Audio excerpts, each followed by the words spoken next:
বিএনপির মনোনয়ন বঞ্চিতরা চট্টগ্রামের বিভিন্ন জায়গায় বিক্ষোভ মিছিল করেছে।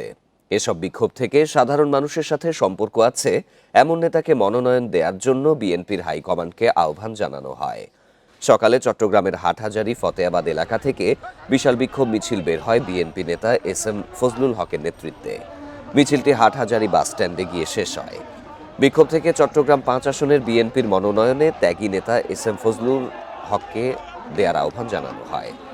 বিক্ষোভ মিছিল হয়েছে চট্টগ্রামের আনোয়ারাতেও। সেখানে চট্টগ্রাম ১৩ আনোয়ারা আসনে সরওয়ার জামাল নিজামের সাথে এলাকার মানুষের যোগাযোগ নেই অভিযোগ করে বিএনপি নেতা লায়ন হেলাল উদ্দিনকে বিএনপির মনোনয়ন দেওয়ার দাবি জানানো হয়। এছাড়া চট্টগ্রাম ৪ সীতাকুণ্ড আসনে আসলাম চৌধুরীকে বিএনপির মনোনয়ন দেওয়ার দাবিতে নগরীর সিটি গেইট এলাকায় বিক্ষোভ হয়।